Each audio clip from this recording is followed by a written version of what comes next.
Good morning, everybody. It's 5 o'clock. It's lovely to see you. Well, it was good yesterday with all the people down in London. Wasn't much trouble. And of course, what two people and they actually managed to get on the street the internet. So, not bad at all. Okay, what I want to talk about is,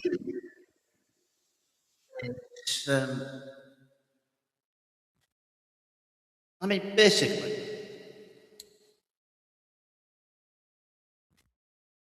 I know it won't be easy. And I know that saying what I'm about to say would be controversial, that some would disagree and some would even be angry. But I also knew that silence is no longer an option. And the future of our United Kingdom, the prosperity of our families, the safety of our communities, and the very values that have made this country great are at stake. We have a duty to speak up. We have a duty to tell the truth, no matter how uncomfortable that truth may be. Now, for many years, I, like so many of you, believed that the Labour Party was a legitimate part of our political system. I believed that they stood for something. I believed that they existed to serve the people, to fight for fairness, to protect the vulnerable, and to build a better Britain for everyone. I remembered the Labour Party of old, the party that helped build our NHS, that fought for better wages and working conditions, that stood up for ordinary people against powerful interests. But today, I stand before you to say that Labour Party no longer exists. What we have now is something entirely different. What we have now is a party that is toxic to our country, a party that is actively damaging our economy, dividing our society, eroding our democracy, weakening our security, and betraying every single value that it once claimed to hold dear. I'm going to explain exactly what I mean. I'm going to lay out the facts, the evidence, and the real world impact of Labour policy, actions, and ideology. And I'm going to show you how every part of our national life, from the money in your pocket to the safety of your street, to the unity of our communities, and to the standing of our country in the world, has been harmed and continues to be harmed by this party. And I'm going to make the case clearly and unequivocally that as long as Labour holds power or shapes our national agenda, our country will continue to decline, divide, and drift away from everything that makes Britain great. Excuse me. Let me start with a simple question, guys. What do we expect from a political party? And especially from a party that seeks to govern our nation? We expect them to deliver economic security so that people can provide for their families, save for the future, and build a good life. We expect them to bring our country together, to unite us around shared values, and to treat every person, every community, every background with respect. We expect them to uphold our democracy, to be honest, transparent, and accountable, and to serve the public interest above all else. We expect them to keep us safe in our homes, safe on our streets, safe from threats abroad, and secure in our borders. And we expect them to stand up for our country, our history, our traditions, and our place in the world.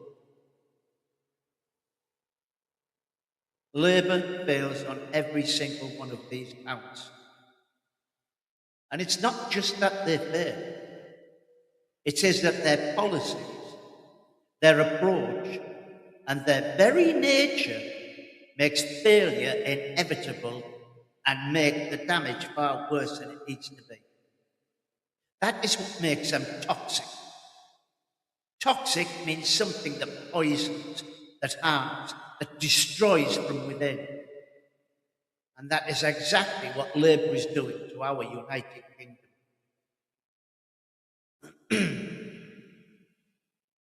Let's take Labour's war on prosperity.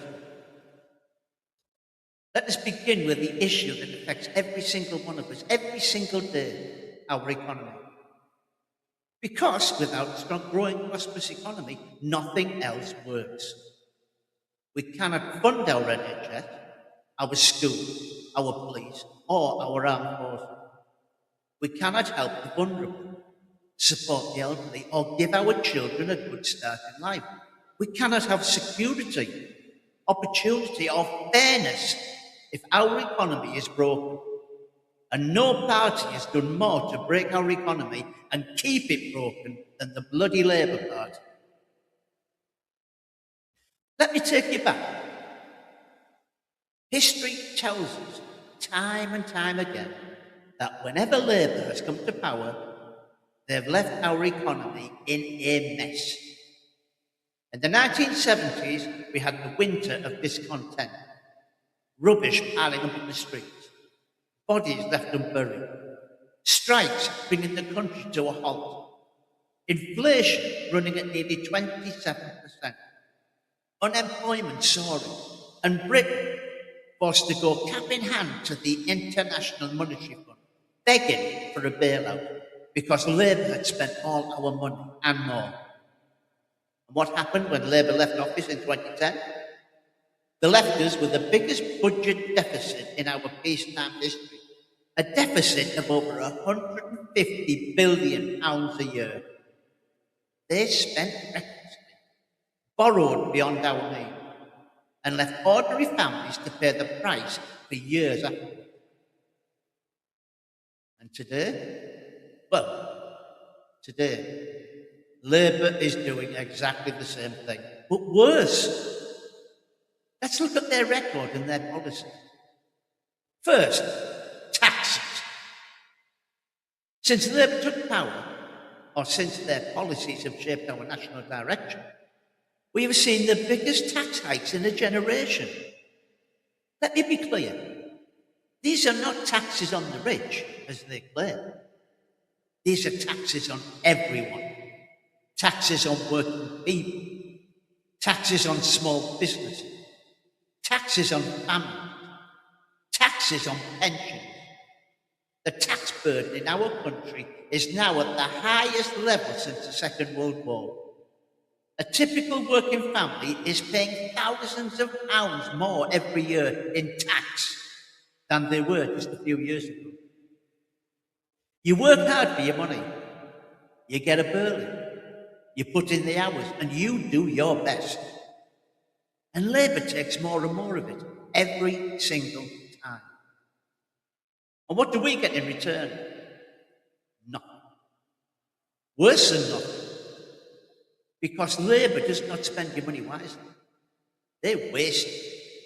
They waste it on endless, bloated, unnecessary government departments, on thousands of new quangos and bureaucrats, on failed schemes that never deliver, on contracts given to their friends and allies, and on projects that go over budget and never work. Let's just take one example, our energy sector. Labour's policies have driven up energy prices to record levels. I mean, they promised a green revolution, but what we got was higher bills, families choosing between heating and eating, businesses closing because they cannot afford their energy costs, and our country becoming dependent on foreign energy supplies while we have a vast reserve of our own resources right here under our feet.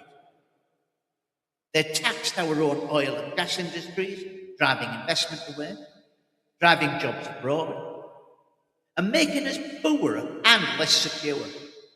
All for what? An ideological obsession that does nothing for the environment, but everything to hurt ordinary people. Let's look at small businesses. That is the backbone of our economy.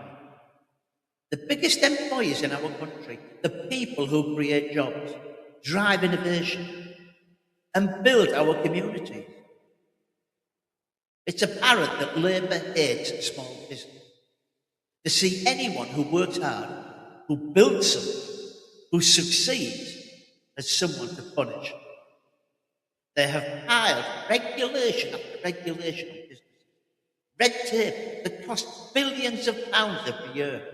Rules that make it harder to hire people, harder to grow, harder to make a profit. They have increased business rates, increased national insurance, increased taxes on profits, so that many small businesses now work just to pay the government and make no profit at all.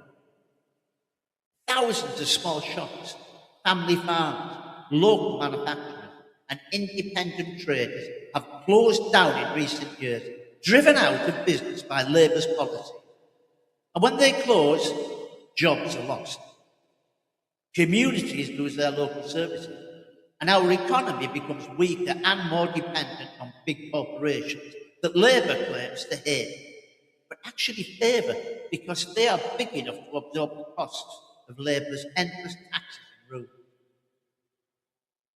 And then we come to debt. Labour loves to spend money that we do not have. They borrow billions and billions of pounds every single year, adding to our national debt. Debt that now stands at over £2.5 trillion. Every year, we spend more on paying interest on that debt than we spend on our schools, or our defence, or our police. That is money that is just thrown away, gone forever. Wasted because Labour cannot control their spending. And who pays for it? Our children and our grandchildren. Labour is stealing from future generations. They are burdening young people with debt that they will spend their whole working lives paying off. They are taking away opportunities from our children, just so they can spend money now to buy votes, to please their special interests, and to expand the size and power of the state. And what about growth? Didn't Labour promise us growth? They said their policies would make our economy bigger, stronger, more competitive. But what has happened? Growth has stalled. We have had years of stagnation, of low productivity, of falling living standards. Britain is now one of the slowest growing economies in the developed world. Businesses are leaving our country en masse, moving their headquarters, their operations, their jobs to countries with low taxes, less regulation, and more pro-business policy. Wealth creators are leaving. Investors are staying away. And why would you come here when Labour makes it so hard to succeed, so expensive to operate, and so risky to invest? Now, let's talk about public services, because this is the biggest hypocrisy of all. Labour says they are the party of public services. They say they care about the NHS, about schools, about public services, more than anyone else. But let's look at the reality. We spend more on our NHS than ever before.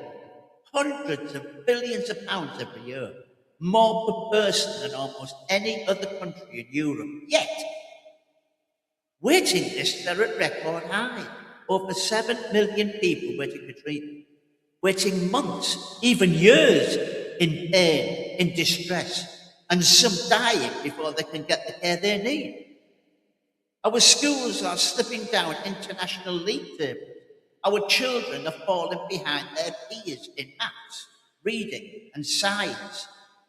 Standards are dropping. Discipline is poor, and too many young people leave school without the basic skills they need to get a job or build a life. Our roads are potholed. Our trains are late and expensive. Our public transport is unreliable. Why? Because Labour throws money at problems but never fixes them. They increase spending, but they never reform. They pour billions into the NHS, but they let bureaucracy grow. They let waste increase. They let bureaucracy take over. So that for every pound you pay in tax, only a fraction actually goes to patient care or to teaching children. Labour does not care about making public services work. They care about making public services big because big government gives them power, influence, and control. Their economic philosophy is simple, and it is wrong. They believe that the state knows best. They believe that government should control as much of our lives and our money as possible. They believe that success is something to be punished, that enterprise is something to be discouraged, that wealth is something to be spread around, not created. They do not understand that you cannot share wealth if you do not create it first. They do not understand that the more you tax people, the less they have to spend to invest, to grow.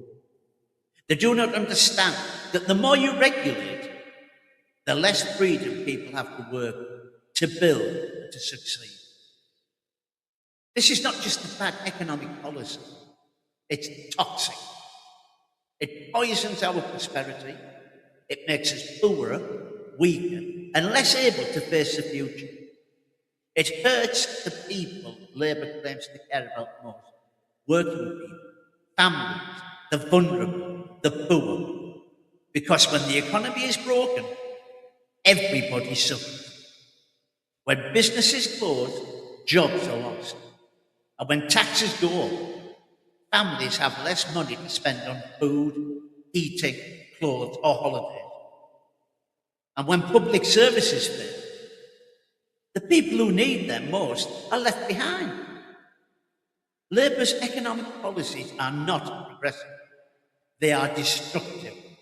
They are a war on prosperity, and they are destroying our country's economic future. Now let's also talk about division. Now, how Labour tears our society apart. You see, it's not just our economy that Labour is destroying, it's even worse. In many ways, is what they are doing to our society, to our community, and to the bonds that hold our nation together. Because a country is not just an economy, not just a set of laws, not just a piece of land. A country is its people. It is the relationship between us, the shared values, the sense of belonging, the belief that we are all in this together, that we are one nation, whatever our background, wherever we live, whatever our circumstances. And Labour is tearing that apart. They are dividing it, turning us against each other, and poisoning the very soul of our country. Let me remind you again, the Labour Party once stood for unity. They once said that there were no enemies within our country, only enemies of our country. They once campaigned for a fairer society where everyone had a chance, where everyone was respected, where we came together to make life better for everyone. Today, they do the complete opposite. Today, their whole political strategy is based on division.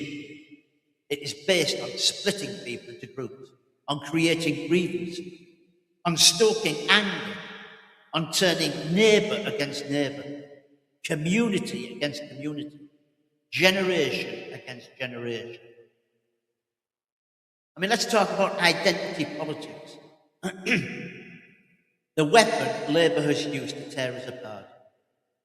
You see, Labour does not see us as British citizens anymore, as people, as individuals.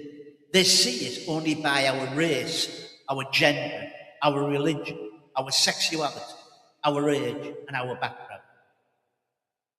To tell people that they are victims, that they are oppressed, that the system is rigged against them, that other people are to blame for their problems.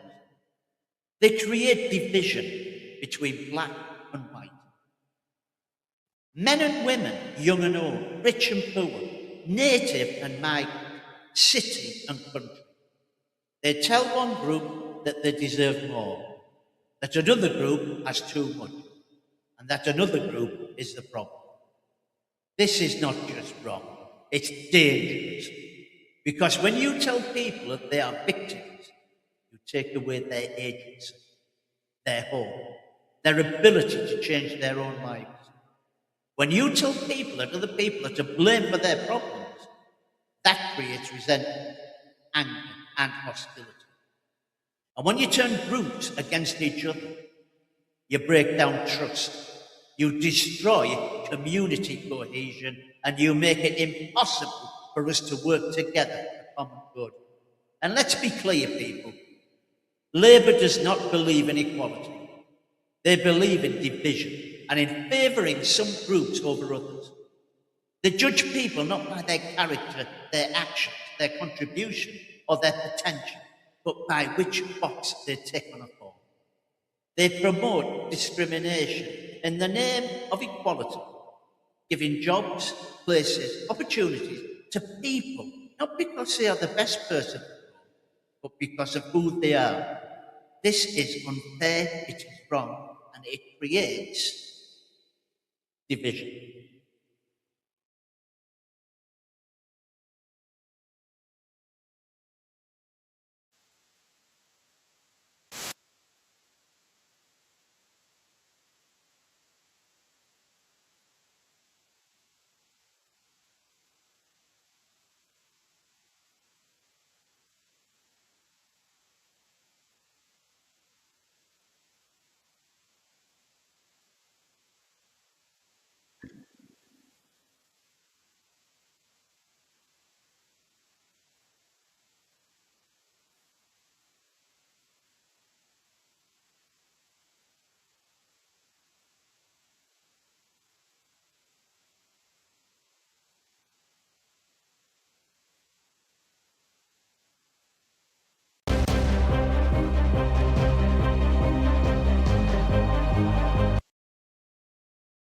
Now let me start with a simple question.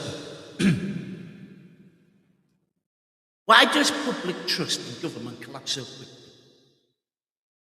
I mean, let's face it, the party wins a landslide victory. Promises are made and hope is high. And yet, within months, I mean, it's not even 2 years, people feel let down, frustrated, and even angry. And why is that? I mean, let me be clear from the outset. This is not a rant, and this is not blind partisanship. Because if you want to persuade people, really persuade them, you don't just shout. You have to examine the evidence. So let's look at the evidence and see what happens. Right? First, look at what Labour claims to stand. Then examine what has actually happened in practice. And finally, ask the uncomfortable question. Has Labour made things better or contributed to the mess we're in, as I said before? You see, before you criticise something, you need to understand it. The Labour Party has always presented itself as a party of working people, social justice, strong public services, and more active role for the state. Historically, it delivered major changes back in the day, like the creation of the NHS and the welfare state. And in the modern form, it positions itself as centre-left, rooted in trade unions and social democracy. But more recently, Labour set out a clear mission to kick-start the economic growth, improve living standards, and invest in the NHS education and clean energy. They promised more NHS appointments, investment in green energy, and better workers' rights. And above all, They promised change. Now, this is important because they promised change from stagnation, change from division, and change from decline. That was their pitch. Now we come to the reality. Because now we have to get to the heart of the matter. Promises are easy. Delivery is everything. So let's start again with the economy because everything else depends on it. You see, critics argue that Labour's economic approach has created serious problems, and it has. I mean, policies that increase the cost of hiring, rising tax pressures on businesses, and weak growth and rising uncertainty. I mean, some analysis points out that increasing employer taxes raised labour costs and may have contributed to rising unemployment. No shit, Sherlock. At the same time, growth has been described as mediocre, lacking momentum. Well, when growth slows, everything suffers. Your jobs suffer, your investments suffer, your public finance. You've just got a vicious cycle. Higher costs, low growth, fewer opportunity. And it's not just performance, it's coherence. You see, Labour promised three things at once: high public spending, low debt, and no tax increase on working people. Sounds great. But critics say this combination simply doesn't add up economically. Something has to give. And when it does, trust takes a hit. Now, we know that there's a collapse in public support. And that's because of public confidence.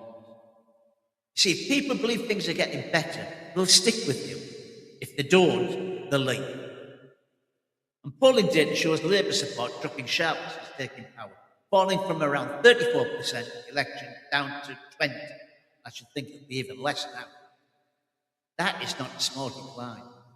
That is a collapsing confidence. And it's not limited to one group. You see, Labour has been losing support, and it's been losing support in traditional working class areas and in their cities, and also among younger voters. Election results show losses to both the right and the left, which tells you something important. People aren't just unhappy, they're looking elsewhere. We know where they're looking. And then we come to the leadership itself and stability. Because governing isn't just about policy, it's about discipline and credibility. And that here, Labour has struggled.